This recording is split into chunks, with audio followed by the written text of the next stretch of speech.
저는 항상 설교할 때마다 그런 이야기합니다. 기독교는 종교가 아니다, 생명이다. 인도네시아는 5개의 종교가 있습니다. 이슬람, 그리고 힌두, 불교, 그리고 개신교, 그다음에 가톨릭 5개 종교가 있는데 우리는 종교를 가질 권리가 있고 거부할 수 있는 권리가 있지만 인도네시아는 종교를 5개 중에 하나 선택을 해야 돼요. 그렇지 않으면 인도네시아 국민이 아닙니다. 그래서 면허증이든 주민등록증이 보면 자기 종교란이 있어요. 그리고 회사나 어디에 무슨 등록을 할 때 보면 항상 내가 종교가 뭔가를 이렇게 제시를 해야 됩니다. 그렇지 않으면 안 됩니다. 예. 그러다 보니까 이제 인도네시아 같은 경우는 너무 종교가 흔하다 보니까 기독교인들도 형식적이고 보면, 그리고 복음의 생명력이 없는 그런 교회를 참 많이 봅니다. 예. 오늘 저는 뜻하지 않게 여기 와서 많은 은혜를 받고 목사님과 짧은 시간이지만 우리 목사님께서 참 어려운 조건에 불구하고 몽골 현지인들을 교육시켜서 다시 보내고 또 외국에 있는 이주자들을 신학 공부를 시켜서 다시 재파송한다는 말씀 듣고 굉장히 감동을 많이 받았습니다. 지금까지 선교가 사람을 보내는 것도 선교지만 여기 와 있는 사람을 훈련시켜서 보내는 것도 굉장히 훌륭한 전략이라고 생각합니다. 그리고 저는 제 개인적인 선교 철학은 뭐냐면 저는 프로젝트 사역을 별로 안 좋아합니다. 저는요, 안 좋아하고 저는 사람을 중심으로 합니다. 왜냐하면 제가 선교지를 떠날 때, 언정을 떠날 때 남겨질 것은 뭐냐면 사람이죠, 그죠? 예수님도 떠나실 때 사람을 남겨두고 갔습니다. 건물도 좋고, 학교도 지어지고 현지에서 교회도 세워지고 여러 가지 인프라를 세워주는 것도 중요하지만, 그러나 더 중요한 것은 그걸 통해서 우리가 사람을 만들어 놓지 않으면 그건 선교의 실패라고 저는 생각합니다. 그래서 선교사는 선교비가 적다고 선교를 못하는 건 절대로 아니에요. 사람에 집중되면요. 선교비가 많다고 해서 선교를 잘한 게 아닙니다. 우리가 예수님의 선교 원리를 따라서 예수님 12제자를 교육시키고, 그리고 또 바울도 사람에 집중했잖아요, 그렇죠? 그래서 언젠가 떠나면 남은 제자들이 또 다시 다른 제자를 키우는 것이 저는 오늘날의 가장 효과적인 선교 전략이고 예수님 방법이라고 생각합니다. 저는 제가 인도네시아를 전체 제가 말씀드릴 수 없지만 여러분, 제가 선교사가 되기 전에 제가 뭘 했던 사람 같아요. 제 얼굴을 보면. 저는 옛날에 축구 선수였어요. 우리나라 프로 축구 선수. 그때서 무슨 조기 축구의 출신이 아닙니다. 진짜 프로 축구, 할렐루야 선교 축구팀이라고 있어서 옛날에 우리 이영모 목사님 기도하고 이런 우리가 참에 축구팀 만들어서 전 세계를 다니는 복음을 전하고 그렇게 하다가 어느 날 인도네시아를 가게 되었습니다. 인도네시아에 대해서 우승을 하고 호텔이 있는데 갑자기 그 매단인데 호텔에서 보니까 이슬람들이 기도 소리가 막 들려오는 거예요. 3시 반인데 제가 일어났어요. 잠을 못 자겠더라고요. 그리고 우리가 경기장을 가는데 갑자기 많은 인도네시아 사람들이 길거리에서 지금 보면 이제 메카를 향해 절하는 거지요. 담요 깔아놓고. 저는 처음으로 이슬람을 종교에 이야기를 듣다가 처음으로 이슬람 사람들을 만나게 됐습니다. 그때 보고. 그래서 지금 제가 사역하는 신학교에 가서 챗플 시간에 우리가 간증도 하고 그랬습니다. 우승하고 난 뒤에. 근데 거기에 있는 이사장님이 총장이 현지인인데 불구하고 아주 똑똑한 사람이에요. 침례기 출신인데 미국의 달라스 세미나에 나온 최초의 신학 박사예요. 복음주의에. 그분이 미국에서 10년 공부하고 박사학위를 따고 인도네시아 와서 처음 세운 비전이 뭐냐면 원 프로그램입니다. 그럼 뭐냐면 원 제너레이션, 원 빌리지, 원 처치. 그러니까 한 세대에 한 마을당 한 교회 세우는 게 그분의 비전이었어요. 그래서 우리 신학교는 신학생들이 4년 동안 공부하다 아무리 공부를 잘해도 15명의 전도에서 세례교를 시키지 않으면 한 명 모자라면 졸업이 안 돼요. 우리는요. 그래서 토요일마다 금요일마다 다 남학생, 여학생 전부 다 오지로 가서 교회 개척을 해야 합니다. 우리 미국 선교사들 우리하고 졸업 사정회 할 때 보면 학점이 안 되면 졸업이 안 되잖아, 그죠? 근데 우리 이사장님은 그렇게 참 학식이 풍부한 불구하고 이 학생이 30명 전도했으면 졸업시키자 그래요. 왜냐 15명 됐으니까. 그래서 미국 성사들은 안 된다. 미국 사람들 원래 원칙적이잖아요, 그죠? 학점 모자란다 하지만 그분은 졸업시키자. 그래서 저희 신학교가 전체 인도네시아 그 마을이 한 5만 개 된답니다. 그러기 위해서는 뭐냐, 인도네시아 섬이 많잖아요, 그죠? 인구가 거의 지금 3억을 육박하고 전 세계 12,000개 섬이 있고 인도 전체에. 그래서 우리는 14개 브랜치 신학교였습니다. 그 중에 하나가 지금 제가 사역하고 있는 수라바야라는 신학교 있고, 저는 칼리만탄이라는 섬에 가가지고 신학교를 열고 지금 신학교를 오픈해 놓고 지금 제자들이 다시 신학교를 운영하고 있습니다. 예. 그래서 좀 저희들은 14개 신학교에서 원원원 프로그램을 위해서 모든 신학생들이 다 지금 교회 개척 사역을 하고 있고, 지금 우리 신학교를 통해서 개척된 교회가 한 수천 개 됩니다. 예. 그러나 그 신학생들은 교단 소속이 우리는 초교파 신학교이기 때문에 졸업하면 자기 교단을 다시 돌아가게 되었습니다. 네. 저는 그 많은 신학교 중에 인도네시아에서 이 신학교 선택한 이유가, 제가 미국에 한 10년 있으면서 공부도 하고 또 미국에 있는 바울 선교회 책임자로 있으면 다시 왔을 때 제가 다른 신학교에도 오퍼가 왔지만 제가 이 신학교를 택한 이유가 뭐냐면 비전 때문입니다. 왜냐하면 이 신학교는 사역이 분명하고 영혼에 대해서 분명한 예수 그리스도의 명령을 수행하는 그런 신학교고, 비록 열악하고 다른 학교처럼 캠퍼스가 좋지 못하지만 가난한 신학생도 있지만 그들이 주말 되면 다 시골로 흩어져서 전도를 하기 위해서 흩어지는 그런 모습 볼 때 저는 굉장히 자부심을 가지고 기쁨을 그렇게 누리고 있습니다.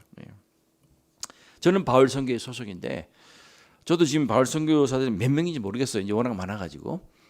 그래서 이번에 한 주 동안에 우리가 이제 김제에 있는 망경이라는 곳에서 저희들이 일주일 동안 수련을 했습니다. 아침부터 밤까지 뭐 타이트하게 잠도 못 자고 하여튼 뭐 지냈지만, 그러나 우리가 선교사들 사람이기 때문에 번아웃 됩니다. 다시 와서 회복시키고, 또 이동희 목사님이 아침부터 또 오후까지 설교하시고 다시 새롭게 복음에 대해 강조하시고 또 회개도 하고, 그리고 다시 모여서 다시 이제 다 흩어지고, 이제 지금 이제 아마 이번 주는 다 각자 선교지로 돌아갈 것입니다. 네.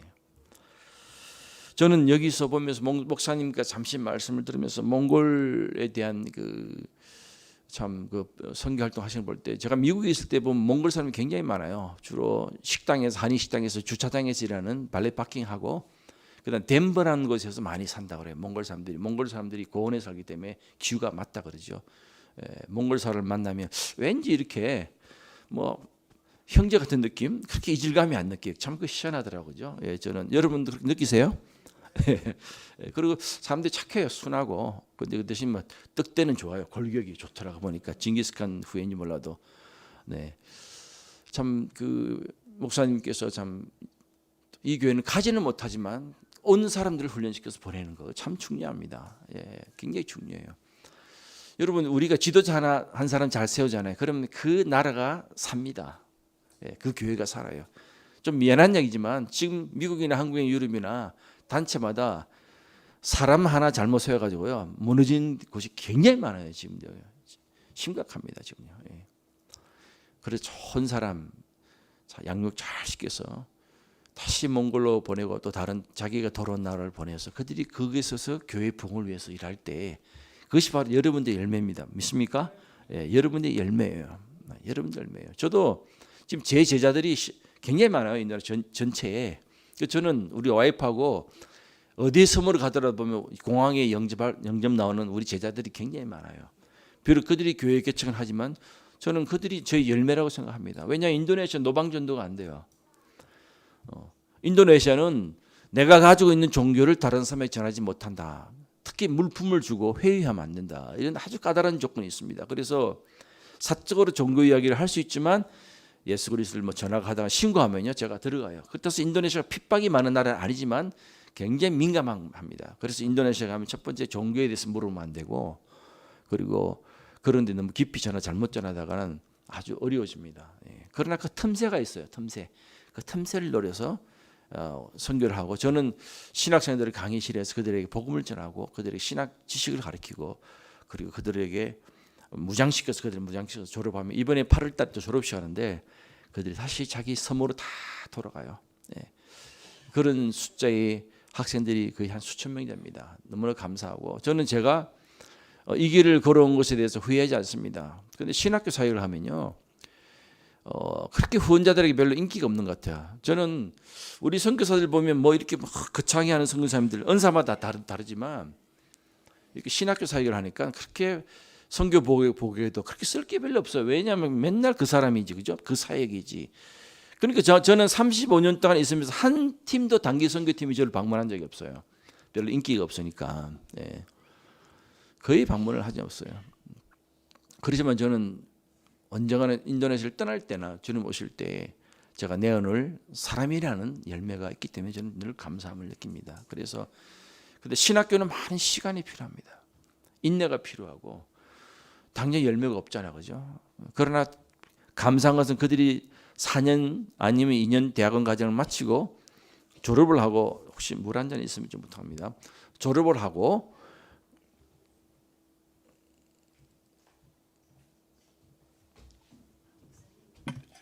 이거구나. 이 교회 종인 줄 알았어요. 예, 죄송합니다.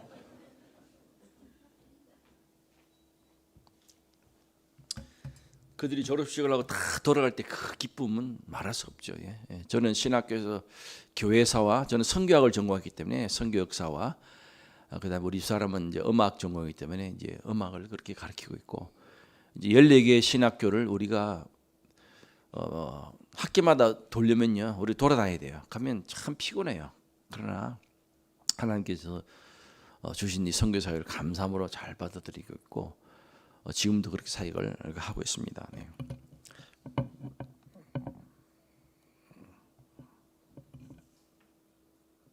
오늘 본문을 잠깐 이렇게 묵상을 좀 하면, 저는 우리가 살면서 가장 큰 어려움은 위기라 생각합니다. 여러분 다 위기를 겪어보셨죠? 어떤 형태 위기든.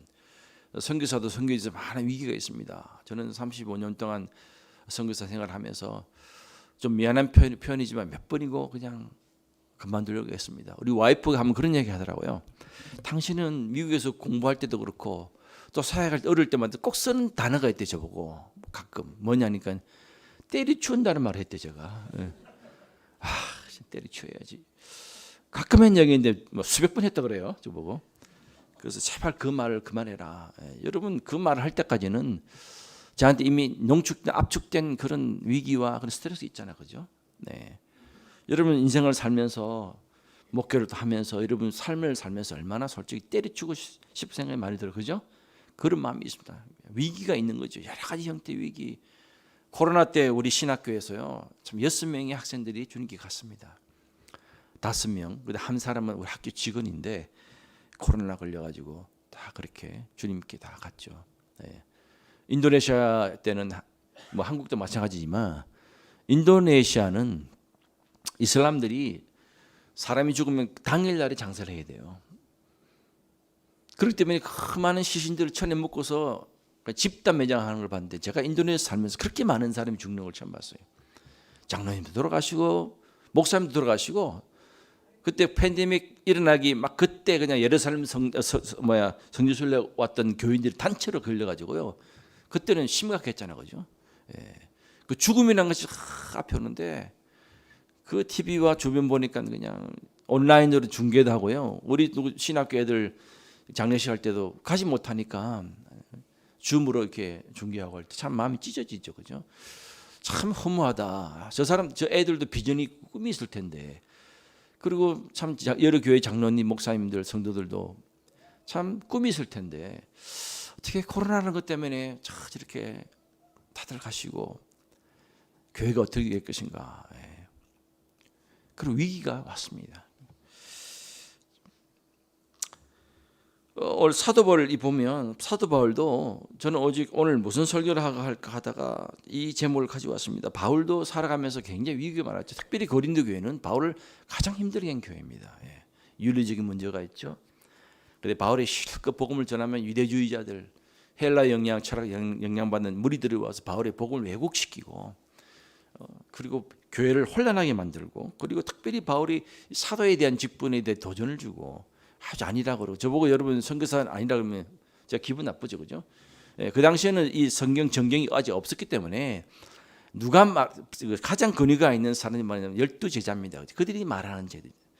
그래서 우리는 교회의 특성 중에 하나 뭐냐면 사도성이 있죠. 사도성이 뭐냐면 교회는 사도들이 진리 위에 세워졌다는 거예요. 우리는 예수님 본 적이 없잖아요, 그렇죠?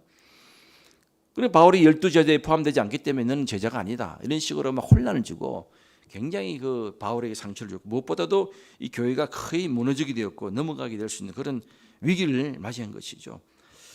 여러분 우리 인생은 반드시 몇 번의 위기를 맞이합니다. 그렇지만 저와 여러분이 맞이하는 그 위기를 우리가 어떻게 해석할 것인가 그게 중요한 거예요. 어떻게 해결할 것인가. 저는 믿음 생활을 하면서 한 번도 하나님 내 고난을 갖다가 벗어나게 해달라 기도한 적 없어요. 그렇지만 극복하게 해달라. 이겨내게 해달라.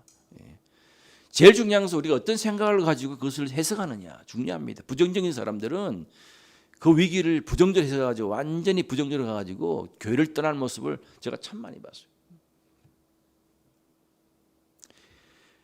바울은 이 위기를 어떻게 했냐면 첫 번째 인간의 속성을 하나님의 속성으로 극복하는 인식이 있었어요.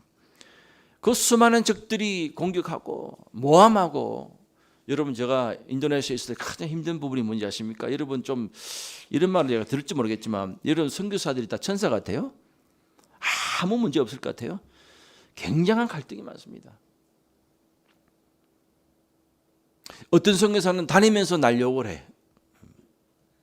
솔직히 말씀드릴게요. 또 그 사람이 또 우리 지금 가까운 동네에 살아 지금도. 그 사람한테 갔다 온 사람들은 나를 바라보면 참 부정적으로 봐요. 그런 거 있잖아요, 그죠? 친한데 저 사람만 만나고 온 사람은 다 나에 대해서 안 좋은 인식 갖고 있는 거예요. 여러분 그런 경험 해보셨어요? 선교사가 선교만 하는 게 아니에요. 비자 문제부터 해가지고 인간관계부터 해가지고 복합적으로 막 굉장한 스트레스를 받습니다.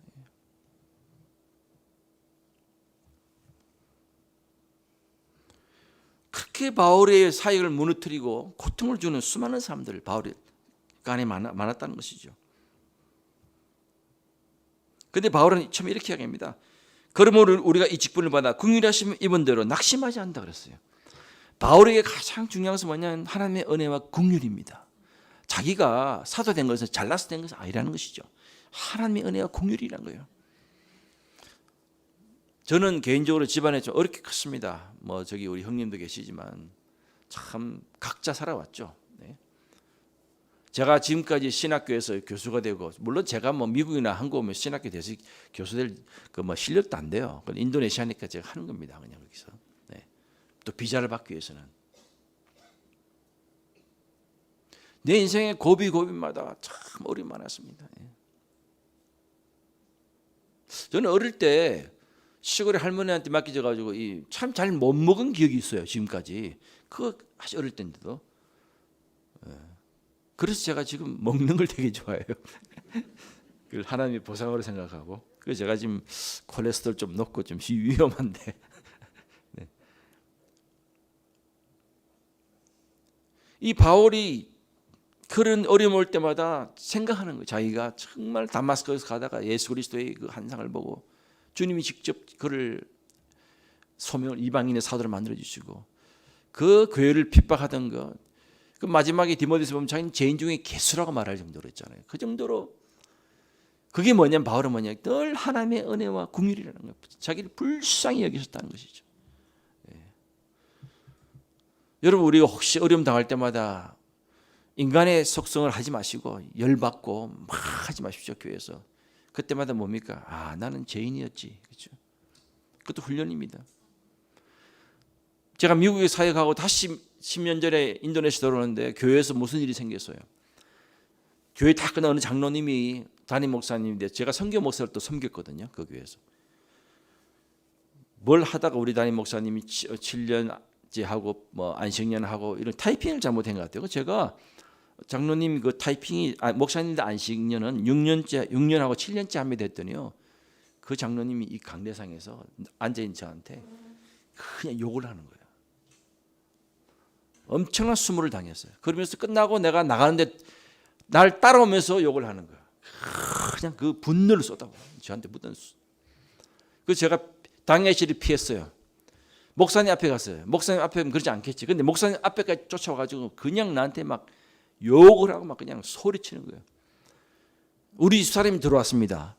그래 우리는 남자끼리 싸우다 부인이 오면 좀 체면 살려주잖아요. 그렇잖아요, 그죠? 근데 우리 와이프 앞에서도 손가락질하면서 나를 막 욕을 하는데, 야 감당을 못하겠더라고. 그래서 제가 그 길로 집에 갔더니 담임 목사님, 사모님 집에 와가지고 미안하다고. 근데 알고 봤더니 그 장로님이 다른 교회에서, 미국은 교회를 참 많이 옮겨 다녀요, 그죠? 최소한 4번이에요, 4번 옮겨 다니는 것이. 물론 교회 옮긴다는 것이 잘못된 것이 아니라 그분은 다니면서 그룹을 데리고 다니는 분이야. 영향력이 있는 교회에서 파워가 있는 거예요. 근데 그분은 분노가 있어요. 그러면서 거기서 그 사람에 대한 이미지가 확 떨어지죠, 그죠? 예.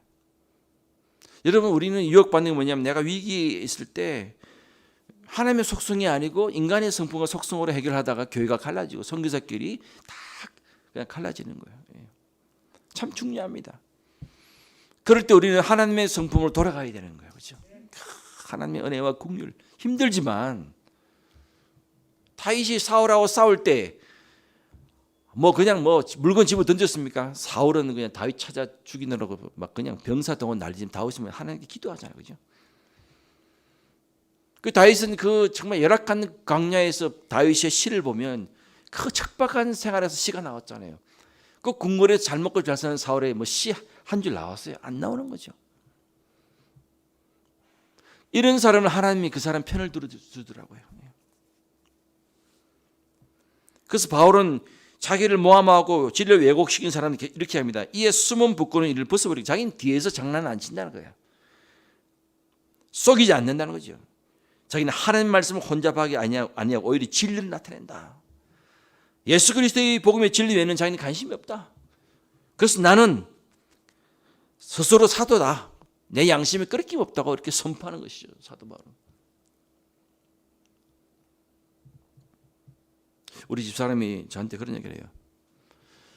당신은, 내가 관찰해 보면 확실히 목사 따라 결혼하면 좀 피곤합니다. 예, 보면요, 너무 아는 게 많아가지고. 저는 20살 때 예수님 믿었거든. 그러니까 저는 막 형식 격식을 되게 안 좋아해요.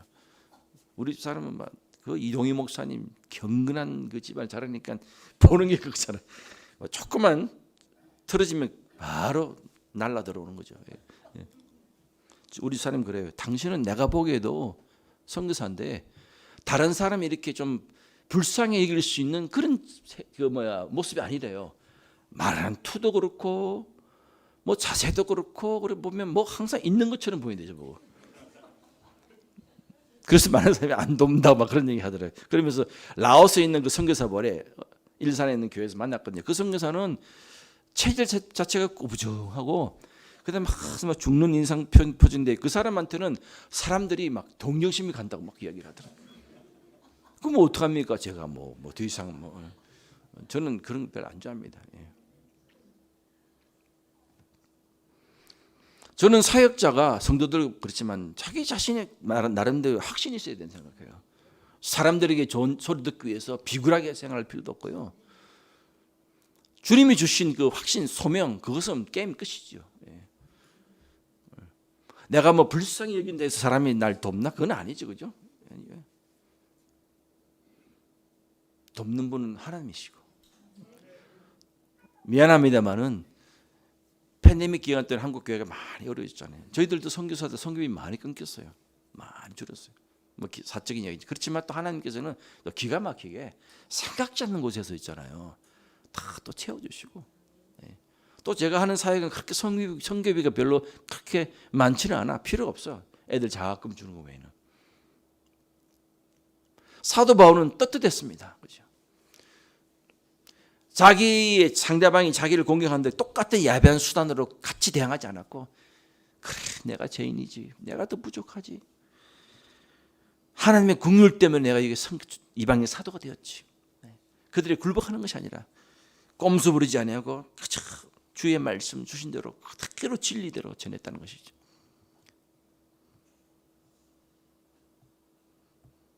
그 다음에 두 번째 중요한 것은 영적 전쟁에 대한 인식이 있었어요. 바울이 이렇게 합니다.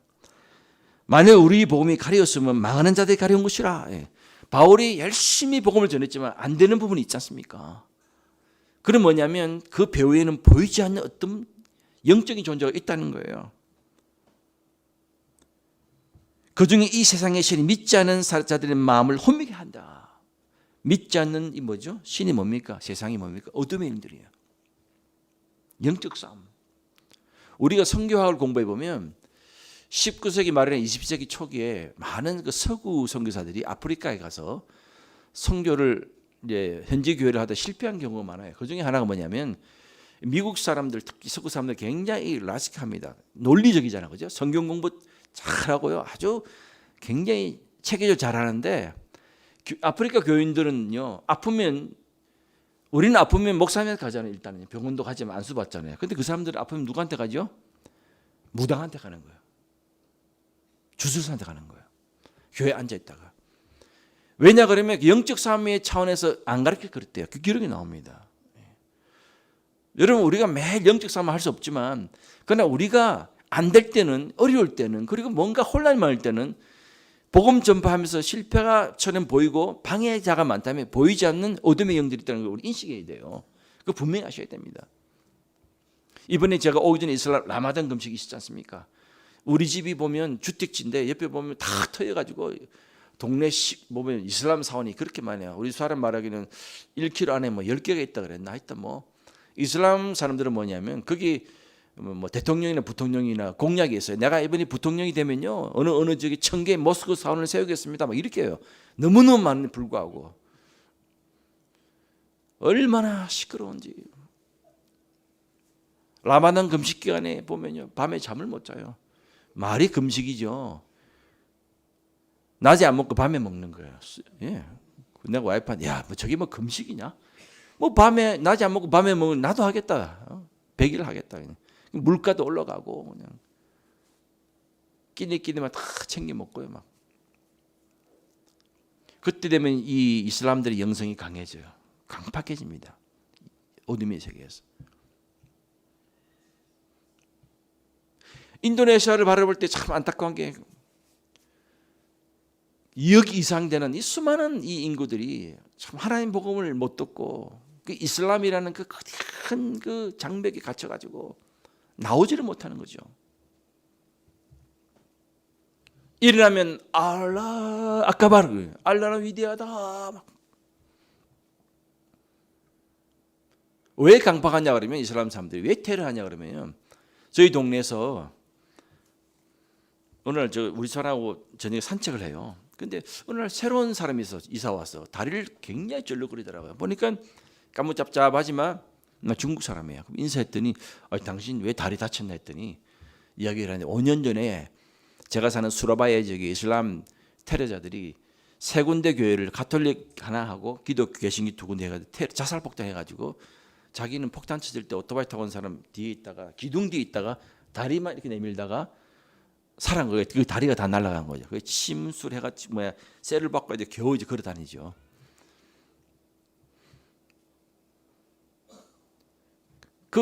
저 테러한 사람들은 한 가족입니다. 아버지, 엄마, 고등학생, 중학생, 초등학교 애들 다 동원해가지고 그 사람들이 우리처럼 성지 순례 갔다 사우디 가가지고 사우디의 어떤 극단적인 지도자를 만나 강의를 듣다가 거기서 완전히 그 변한 거예요. 그리고 와가지고 교회 폭파시키는 자기 임무다 생각한 거죠. 인도네시아 이슬람은 그렇게 강한 레디칼한 이슬람 아니에요. 자기는 차, 부인은 오토바이, 그리고 아들, 딸은 오토바이 또 하나 해가지고 다 터진 거예요. 애들 다 죽은 거죠. 이것이 사람의 어떤 그것이 아니라 사상의 문제죠. 세계관의 문제죠. 누가 그렇게 만들었습니까? 그 보이지 않는 어둠의 영들이 인도네시아 사람들의 영혼을 갖다 눈을 가리게 만드는 것이죠. 예. 여러분 오늘날 이 영적 전쟁이라는 것이 우리가 보면 여자들이 대부분 나보고 인도네시아 사람이 그러더라고. 밖에 한국에는 귀신이 어떻게 생겼네 그러더라고. 그래서 이상하다. 그 어릴 때 본 거 있잖아요. 한국 귀신들 대부분 여자들이고 머리 풀고 나오고 그다음에 하얀 소복 입고 막 이렇게 막 재미로 이야기하죠. 그런 귀신이 아니죠. 이 어둠의 영들은 아주 기가 막히게 영리하고 사상을 통해서 지식을 통해서 복음의 본질을 변질시켜서 예수 그리스도의 십자가의 복음의 핵심을 비켜나게 만들고 새로운 신학 사상들 막 이렇게 막 만들어가지고 교인들을 하여금 그리스도의 유일 사상에 대해서 혼란하게 만들고, 예수 그리스도의 복음 외에 또 다른 복음이 있다고, 마치 바울 시대처럼, 그죠? 그렇게 가르칩니다. 수많은 종교와, 그래서 여기 있습니다. 여기 보면 그중에 세상 사람이 믿지 않는 자의 마음을 혼미하게 해서 그리스도의 영광의 복음의 강자가 비치지 못하게 하면 그리스도 하나님의 형상이더라. 여러분, 우리 지금 기도해야 돼요. 지금 한국과 미국을 두고. 저는 교회사를 가르치잖아요. 선교 역사. 항상 하나님께서 한 지역에 어떤 갱신 운동을 통해 부흥을 주시면 항상 좋은 사상이 나오면 항상 보면 보이지 않는 세속적인 사상이 나타나가지고 교회를 공격합니다. 굉장히 많아요. 그 지금 세대는요, 어린 단어인데 헬레니즘과 헤브라임 사상의 충돌입니다. 헤브라이즘 뭡니까? 히브리 사상, 성경의 가치로운 세계관과 헬라주의, 헬라 철학과 세상의 사조에 형성된 이 사조들과 세계관 싸움입니다. 그것이 교회에 들어왔다는 것이죠. 미국은 심각해요. 우리 아들 결혼식 집도한 갈보리 채플 미국 목사님이 우리 아들 결혼식 하기 전에 마지막 이야기 하더라. 아마 오늘 나는 데이빗 결혼식 주례가 마지막일 겁니다. 왜? 미국은요, 동성연애자 있잖아요. 그 설교를 못하게 해요. 그리고 미국의 법에 의하면 동성연애 남자가 와가지고 목사님 주례해달라 그러면 거절하잖아요. 그럼 그 감옥 가는 거예요. 지금 벌금 물고 이제 안 하겠다는 거예요. 지금 미국에 보면 있잖아요. 옛날에는 학부형들의 언길이 굉장히 많았거든요. 그런데 미국의 각 구역에 막 보면 교육청에서 초등학교 애들 앉혀놓고 네가 남자냐 여자냐 선택하라 그래. 애들 보고 내가 남자가 아니라면 아닌 거야, 여자애가. 이제는 젠더 문제, 남녀가 구분 안 되는 거예요. 지금 미국 그렇게 있습니다. 학교에도 들어오고. 그 미안한 이야기지만 여러분, 동성애 차별법, 나는 여러분들이 교회에서 이런 이야기하면 좀 반대하는 있겠지만 저는 이야기하고 갈랍니다. 다음에 올 일도 없고. 차별법 그 목숨을 반대해야 돼요. 여러분, 그것이 있잖아요. 인권의 문제를 다 해가지고 복잡 포장해가지고 패키지 만들어지고 동성연애 살짝 끼워놓은 거예요. 그 일반 세상 사람들은 어이 좋은 거네. 하지만 결국 뭡니까? 그것이 성경의 진리를 공격하고 나도 교회를 문 닫게 하는 거예요. 그걸 아셔야 돼요, 여러분. 예, 그거 아셔야 됩니다. 이 사상의 삶, 세계관의 삶이에요. 각 시대마다 반성경의 사조들이 나와가지고 교회를 공격하고 진리를 복음해요. 예수 그리스도의 그 생명 대신 인간의 죄 문제를 해결해 주신 예수 그리스도 죽으심과 구속사적인 그 복음의 핵심을 흐르게 만들고 비켜나게 하는 거예요. 자꾸 교회 나와도 좋다. 있어, 예배는 드려. 그렇지만 그리스도에 집중하지 말라.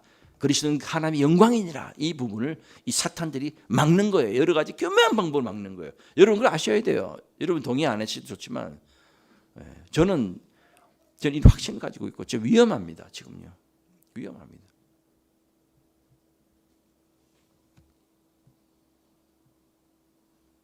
제가 인도네시아에 있으면 동네에 산책하다 보면 중국 사람들, 특히 젊은 여자들이 와가지고 K-드라마 너무 좋대. 나보고 그러더라고.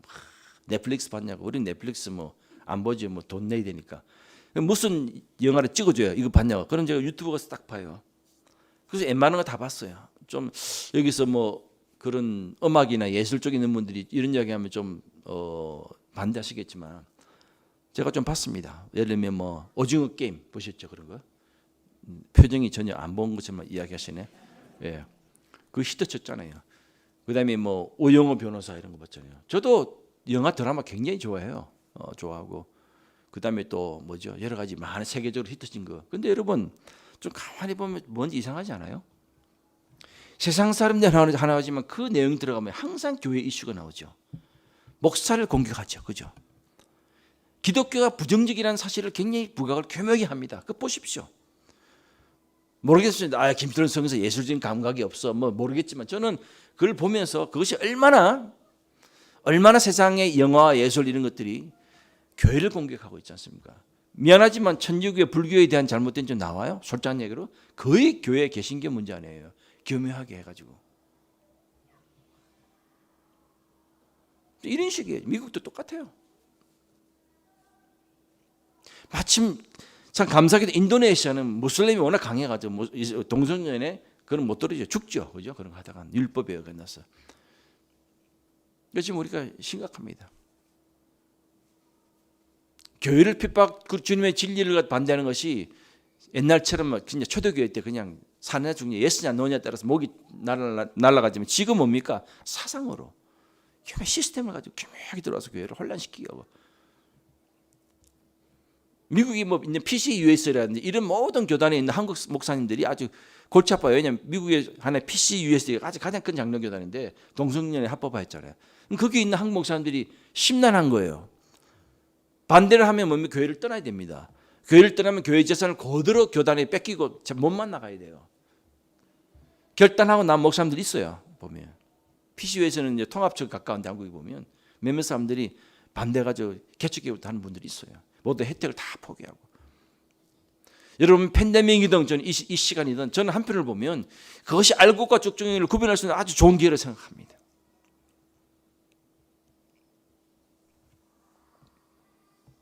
여러분 영적 싸움을 해야 됩니다. 기도해야 돼요. 보이지 않는 이 어둠의 영들에 대한 공격, 우리는 예수 그리스도 이름을 묻고 그들을 물리칠 수 있는 영적 싸움도 우리 꾸준하게 해야 됩니다. 예수 그리스도의 복음 외에는 희망이 없고 예수 그리스도 외에는 절대로 구원이 없다는 이 확실한 사실을 여러분이 흔들리면 안 되는 거예요, 여러분.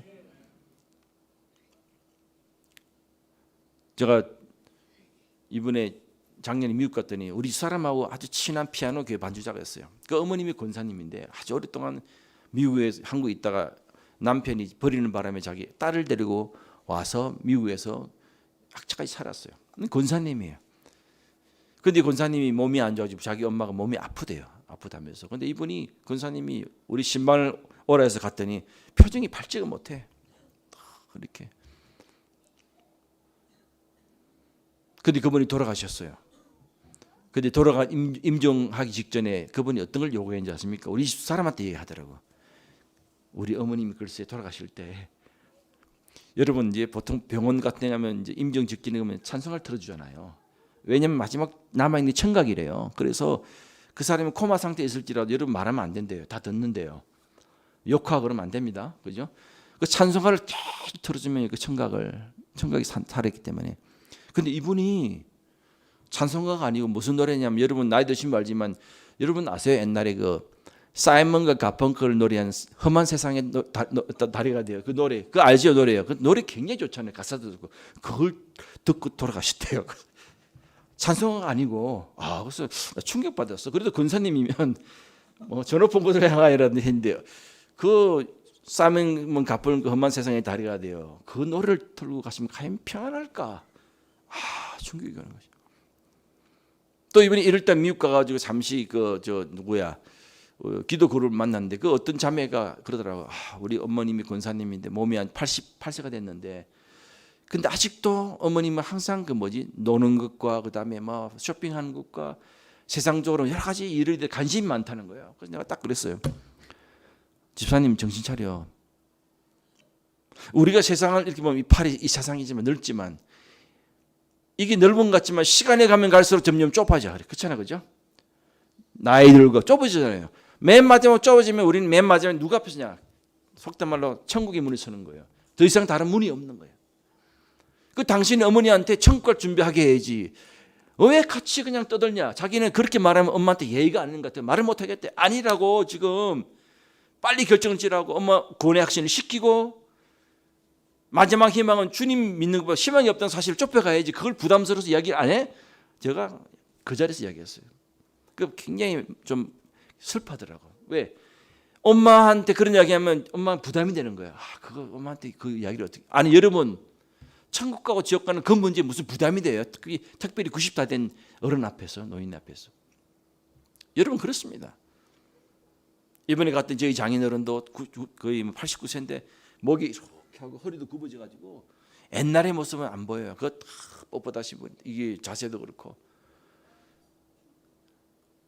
아무리 기도 많이 하는 하루에 7시간 기도한답니다. 요즘은. 그 많이 이동희 목사님도 인생의 마무리할 때가 오는 거예요. 여러분. 저도 그러고 좁혀지는 거예요. 이걸 아셔야 돼요. 나이 드신 분들 이런 이야기 좀 죄송한 이야기지만 어쨌든 우리 인생을 정리해야 되잖아요. 순간에. 예. 주님 앞에 섰을 때 마지막 갈 때 우리가 누구 이름으로 갑니까? 그리스도잖아요. 이것이 안 되면 제가 뭐하러 선교지 갔겠어요? 그렇지 않습니까? 무슨 교회가 바울 선교회 교회가 무슨 라이언스 클럽인가? 아니잖아요, 그죠? 우리는 그 예수 그리스도의 그 복음에 생명을 거는 목숨을 바친 사람들 아닙니까? 교회 문 닫아야죠.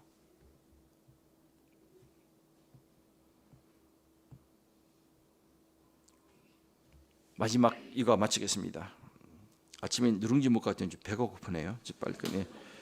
복음적인 정체성의 인식입니다. 5절 바울이 뭐냐면 이렇게 이야기합니다. 우리는 우리를 전파하는 것이 아니다 그랬어. 오직 그리스도 예수의 주되신 것과 또 예수를 위해서 우리는 너희 종랭을 전파함이라 그랬어. 내가 너희들 종이 된 것은 너희들 잘나서 그런 게 아니다는 거예요. 예수 그리스도가 주되신 것 때문에 내가 이걸 전하기 위해 종이 됐다. 이것이 바울의 정체성입니다. 그래서 바울이 바울 되면 뭐로 확인되죠? 복음입니다. 그렇죠? 바울은 복음 빼면 바울이라는 사람은 없는 거예요. 그런데 오늘날은 왜 교회의 정체성이 다 그런 건 아니지만 훌륭한 목사님도 계시고 교회도 있지만 왜 자꾸 외형적인 거 가지고 교회의 정체성을 갖다 세상에 보여주려고 그래요? 예? 그렇잖아요. 많은 예산, 좋은 시설, 건물 큰 거, 목사님들은 뭐 학위 받은 거 이런 거.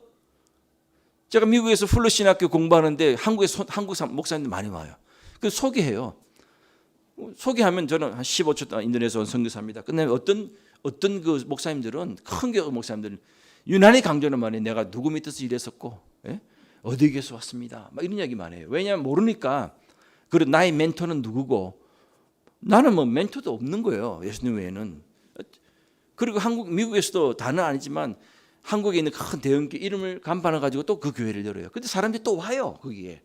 예. 뭐 제가 그것이 나쁘다는 것이 아니라 이제 배운 것이 있으니까. 여러분 오늘날 보면 우리는 내 안에 내 정체성이 부족한 거예요. 영성이 없는 거예요. 그래서 뭡니까? 그걸 다른 것으로 다 대체하는 거예요. 난 누구를 많이 한다. 나는 어떤 사람 목사님 밑에서 일했다. 나는 어디 교회다. 나는 인맥이 많다. 나는 학위가 있다. 우리 교회는 크다. 건물이 있다. 제자 훈련 시스템 잘 돼 있다. 모든 걸 이렇게 가는. 그래서 자기 속에는 그 영성이 없는 거야. 자기 속에는 진정한 예수 그리스도 통한 그 정체성이 아이덴티티가 없는 거예요. 그러니까 이거저거 막 담는 거죠. 사도 바울은 그래요. 나는 그리스도를 통해서 나는 나를 증명할 수가 없다는 것이 바울은. 여러분들이 뭘 증명할 겁니까? 나의 나됨을. 직분입니까? 뭐 제자훈련 프로그램 들었다 그래요? 아니에요. 이번에 미국 갔을 때 우리 담임 목사님이 새벽 끝나고 날 밥 사주면서 그러더라고요. 심각하게. 그 교회가 사랑의 교회 제자훈련 했거든요. 우리도 있으면서 똑같이 들어갔어요. 나보고 한 얘기가 목사님 저는요 제자훈련 실패했어요. 딱 그러는 거예요. 온라인 예배 드린다고 교인들이 많이 안 나온대. 저는 실패했어요. 그 제자훈련 하는 사람들이 시무장로가 되어 있어서 조건을 했었고요. 여러 가지 어떤 조건을 해 제조를 한 거지 다른 목적이 없다는 거예요. 저 실패했어요. 우리 집사람 또 들었습니다. 그 사람은 사랑의 교회 오정희 목사님 밑에서 미국에서 부목사를 있던 사람이에요. 실패했다. 제 말은 교회 프로그램이 나쁘다는 건 아니지만 그 교회 프로그램이 진리는 아니잖아요. 그렇잖아요. 진리를 알게 하는 툴이잖아요. 그렇지 않습니까? 근데 그걸 내가 경력으로 삼는 겁니다. 여러분 정신 차려야 돼요. 제가 한국에 와보면 또 어떤 목사님 부부는 친한데 자기가 이런 지금 하고 있대. 그러면서 막 그 이야기만 하는 거야. 이 좋다고 막 이야기하는 거죠. 다 좋죠. 좋은 프로그램, 좋은 성경 공부. 그렇다면 왜 한국 교회가 이 모양 됐습니까? 솔직히 아니라. 그렇잖아요. 한국 교회가 왜 이리 됐습니까? 왜냐하면 복음이 없기 때문이에요. 십자가의 복음이 없기 때문이에요. 저도 어려움은 없지만 저는 다른 사람을 만나 선교사를 만날 때 이 사람이 과연 복음이 있는가? 그 안에 복음이 없는 사람 많습니다. 저는 신학교에 딱 첫날에 개강할 때 1학년 애들 딱 들어온 애들은 뭐냐면 야 나는 오늘 너희들에게 신학 가르친 게 아니라 예수 그리스도의 복음을 가르친다 그랬어요. 애들한테. 그래서 신학 교리는 복음이 아닙니다. 복음을 담는 툴이에요. 왜냐하면 이단이 많기 때문에. 여러분 저와 무엇으로 증명할 거예요? 우리의 정체성을 뭘로 할 거예요?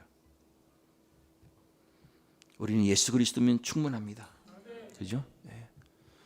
그래서 저는 옛날에 20살 때 예수 믿었는데 제일 보기 싫은 게 권사님 여자들 그렇게 새벽기도 울더라고. 우리 인생에 눈물이 없거든. 우리는 그때 막 혈기 넘쳐.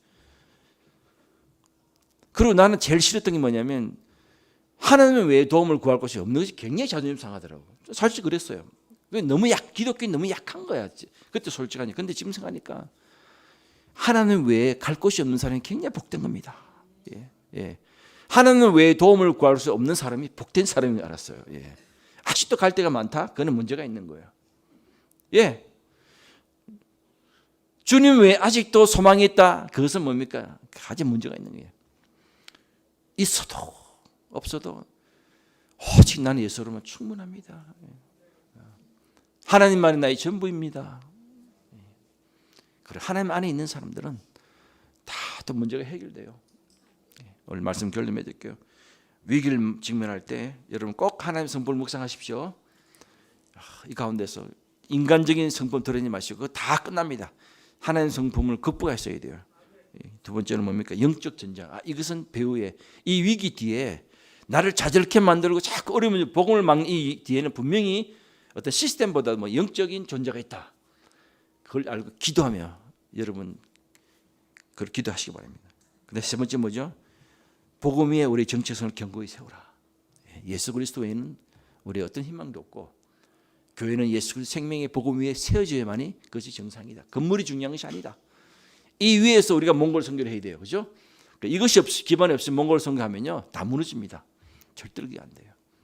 저는 여러분들이 정말 몽골 지역에 그리스도의 푸른 계절이 오게 하는 그런 지역을 하기를 주 여러분 축원합니다. 하나님께 우리 목사님 지혜를 주셔가지고 그것도 여기 돌아오는 많은 이주자들에게 인도나 뭐 이란 그 사람들 복음 듣겠어요. 와서 오면 이 사람이 오픈되더라고요. 공동체 안에서는 절대 못 나와요. 이 사람은 공동체 안에서 오면 마음이 열려요. 그들에게 복음을 전하고 받든 안 받든 사랑을 베풀고 그리고 그들이 회심한다면 공부를 시켜서 또 주의 종을 만들어 돌려보는 이 사역 굉장히 중요합니다. 저하고 딱 적성이 맞아요. 사람 중심으로. 목사님 잘 도와주시고 여러분 낙심되지 않고 좌절하는 끝까지 마지막 오실 때까지 이 사명을 감당하실 주 여러분 축원합니다. 기도하겠습니다.